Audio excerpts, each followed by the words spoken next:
अच्छा, ये जो यूरिक एसिड लोगों का बढ़ जाता है गोश्त खाने की वजह से, ठीक है, उसमें भी बड़ी तकलीफें होती हैं जोड़ों में, हड्डियों में, तो अब इसके लिए क्या तरीका है? ये बड़ा ज़बरदस्त आपका सवाल है कि गोश्त खाने की वजह से यूरिक एसिड बहुत ज़्यादा बढ़ता है। अब यूरिक एसिड जब बढ़ता है तो आम इंसान जो है आराम से सोता है, जब सुबह उठता है तो ये हाथ जो है उसके ऐसे फोल्ड ही नहीं होते, जोड़ सारे स्वेलिंग भी हो जाती है, दर्द भी।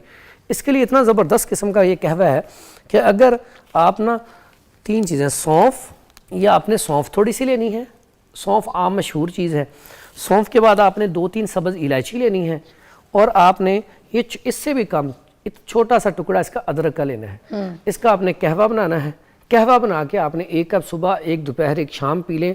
पहले कप के 10 मिनट बाद आपकी ये स्वेलिंग और दर्द वो खत्म हो चुकी होगी इंशाल्लाह। और अगर किसी हज़रात को अगर फौरन अभी तकलीफ हो रही हो तो उसको ये बना के पिलाओ तो फौरन उस वक्त भी। अच्छा, कैसी बात है, ये लाजमी नहीं कि आपने ईद वाले, जब भी आपके यहाँ पे दर्द हो, जोड़ों में, जॉइंट्स में, कहीं भी स्वेलिंग हो, उसके लिए बेहतरीन है यूरिक एसिड से हट के भी। हाँ, यूरिक एसिड से हट। और इसका एक और चीज़ है, कहवा जो लोग बनाते हैं ये अक्सर सही नहीं बनाते। कहवा बनाने वो पकाई जाते हैं, पकाई उससे क्या कड़वा हो जाता है। अच्छा। कहवा बनाना, आपने चूल्हे पे रखा बर्तन, उसमें पानी जब उबलना शुरू हो गया उस वक्त आप ये चीज़ें डालें, फिर ऊपर से ढक दें उसको, फिर आँच बंद कर दें, 5 मिनट बाद तैयार हो जाएगा। ठीक है, थैंक यू सो मच, बहुत बहुत शुक्रिया। हकीम फरहान साहब हमारे साथ मौजूद थे। अब यही है कि जो जो चीज़ें हम यहाँ पे आपको बताते हैं उसको इस्तेमाल किया कीजिए, आपकी सेहत है तो सब कुछ है, तो आप खाइए, गोश्त इंजॉय कीजिए, मगर इनके साथ साथ इस तरह की परहेज़ और दवाइयाँ भी इस्तेमाल। ओके जी, मेरे पास ज़बरदस्त मेहमान मौजूद हैं, ठीक है, तो उनके साथ आज हम बात करेंगे कि किस तरीके से ये जो कुर्बानी का गोश्त हम खाते हैं, किस मिकदार में खा सकते हैं, कितना खा सकते हैं, किस तरीके से खा सकते हैं। असल में आपको पता है, हमें तो ये पता है ना कि कुर्बानी का गोश्त खाना है, अब उसको वेल डन करके खाना है, उसको ओवर कुक करके खाना है, उसको नॉर्मल खाना है, थोड़ा सा कच्चा खाना है, ये सब हमें नहीं पता। अब उस गोश्त के अंदर कुछ लोग ये कहते हैं कि बहुत ज़्यादा ओवर कुक कर लो तो उसकी इफादियत ख़त्म हो जाती है, कुछ लोग कहते हैं कि कच्चा खाएँगे तो फिर तबीयत ख़राब हो जाएगी, हज़म भी नहीं होगा जल्दी। तो ये कुछ जो गोरे हैं वो तो स्टेक ऑर्डर करते तो कहते हैं वेल डन नहीं कीजिएगा। तो हम जो इन चीज़ों में फंसे हुए, हमें ये भी पता चलना चाहिए कि गोश्त को किस तरीके से पका के खाना है। और अगर कुर्बानी का गोश्त जल्दी ना गले, कुछ लोगों का कुर्बानी का गोश्त जल्दी नहीं गलता, तो उसके ऊपर फिर वो जानवर पे इल्ज़ाम देते हैं, जानवर ऐसा था, यूँ था, पता नहीं क्या था। तो इसके बारे में भी हम जानेंगे कि किस वजह से होता है ये सब कुछ, कि गोश्त जल्दी ना गले और उसको गलाने के लिए भी क्या कर सकते हैं। ठीक है, हमारे पास है हकीम फरहान साहब, हाफिज़ फरहान साहब, अस्सलाम वालेकुम। वालेकुम अस्सलाम व रहमतुल्लाहि व बरकातुहू। कैसी तबीयत है? अल्हम्दुलिल्लाह। सर थोड़े थोड़े टाइम रहेगा, बिल्कुल थोड़ा टाइम है, बिल्कुल। कल एक आखिरी शो है और फिर परसों ईद की सादत जो है ना, इंशाल्लाह सब लोग बड़े मज़े से मनाएंगे, खुशियाँ करेंगे। आज आपकी बेटी भी आई है, बहुत प्यारी सी माशाल्लाह, बिल्कुल आप जैसी, अल्लाह ताला के नसीब अच्छे करे, है बहुत प्यारी है माशाल्लाह। सही है, सेट है, ओके। देखिएगा, अब अपनी बाबा की बात है ज़रा हमारे साथ। हम ये पूछना चाह रहे हैं कि जो ईद का गोश्त है, कुर्बानी का गोश्त है, कुछ लोगों के पास ना जब पकने को आता है किचन में तो गलता नहीं है जल्दी, फिर गोश्त को जो है ना बोलते रहते हैं कि ऐसा बकरा था, यूँ बकरा था, तो उम्र उसकी ऐसी थी, तो ये थी, वो थी, तो क्या इश्यूज़ होते हैं? इसमें सबसे पहला जो इशू होता है वो ऐसा ही है कि जवान जानवर जो होता है ना, उसका जो गोश्त की भी ना सबसे पहले टेक्निक सीखें कि इसमें कैसा गोश्त ख़रीदना चाहिए या कैसा गोश्त कुर्बानी का होना चाहिए। अगर तो यंग जानवर है, जवान, उसका गोश्त खाना चाहिए। उसका जो कलर होगा ना गोश्त का, वो सुर्ख होगा, सफ़ेदी माइल, सुर्ख होगा, सफ़ेदी माइल। अगर जानवर बूढ़ा है तो उसका बिल्कुल सुर्ख कलर का गोश्त निकलेगा। अब वो गलने में टाइम वाकई लेता है। अच्छा, बूढ़े गोश्त का बिल्कुल ऐसा है। जो जवान जानवर का वो तो टाइम नहीं लेगा, जो बूढ़े जानवर का है सबसे बड़ी निशानी उसकी कि वो सुर्ख कलर में होता है, बहुत ज़्यादा सुर्ख कलर में होता है। अच्छा। और जो जवान होता है सुर्ख होता है लेकिन सफ़ेदी माइल, हल्का सा सफ़ेद, यानी कि कम सुर्ख होता है। अच्छा। और इसी तरह जो बीमार जानवर होता है उसका सुर्ख होता है लेकिन बिल्कुल कम, ज़्यादा वाइट होता है। ये चीज़ें याद रखें। गोश्त है, ये सबसे पहली टेक्निक है।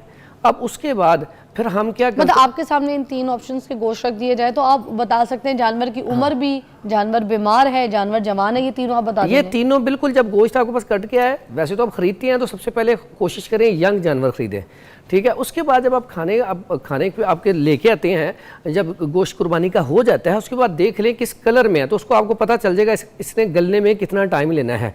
फिर उसमें हमारे पास ऐसी चीज़ें हैं, इंशाल्लाह आज दिखाएंगे कि कौन सी चीज़ में डाली जाए तो जिससे ये जल्दी गल जाता है। लेकिन इसमें क्या करना है कि ये टेक्निक सीख लें, इसमें सबसे पहले आपको पता हो। दूसरा, जब हम कुर्बानी का गोश्त करते हैं उस वक्त भी बाज़ औक़ात जानवर डर जाता है, ठीक है, बाज़-औक़ात बहुत सारे लोग होते हैं तो वो खौफ में आ जाता है, ठीक है, उसकी वजह से भी ये मामला होता है। तीसरा, जब हम ज़िबा करते हैं उस वक़्त भी उसका कुर्बानी का जानवर डर जाता है, खौफ में आ जाता है, मुझे ये बात समझ नहीं आई, लॉजिक क्या? अच्छा, उससे क्या होता है कि एक जब डर और खौफ की हालत में जानवर ज़िबा होता है तो खून की सर्कुलेशन, ग्लाइकोजन जो है वो कम हो जाता है, जिसकी वजह से क्या होता है गोश्त का जो मज़ा होता है ना वो कम हो जाता है।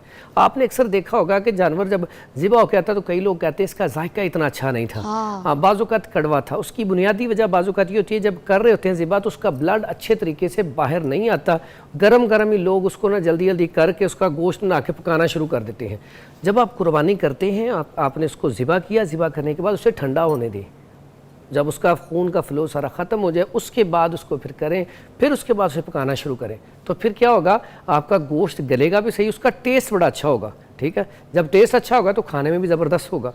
तो दूसरी बात है इसमें यह है कि हम गोश्त तो हमें खाना चाहिए लेकिन बसियार खोरी का भी ध्यान रखना चाहिए कि जो बसियार खोरा सबसे ज़्यादा अमवात इस वजह से होती है कि ज़्यादा खाना खाने की वजह से, ठीक है। तो इसलिए यहाँ पे गोश्त खाएं लेकिन एक तरतीब के साथ। आप बाहर जाए ना तो लोग खाते हैं 1 से पीस उन्होंने खा लिए उसके मटन के या बीफ के, हम तो माशाल्लाह पाव आधा किलो किलो किलो 1.5 किलो भी एक टाइम पे खा जाते हैं।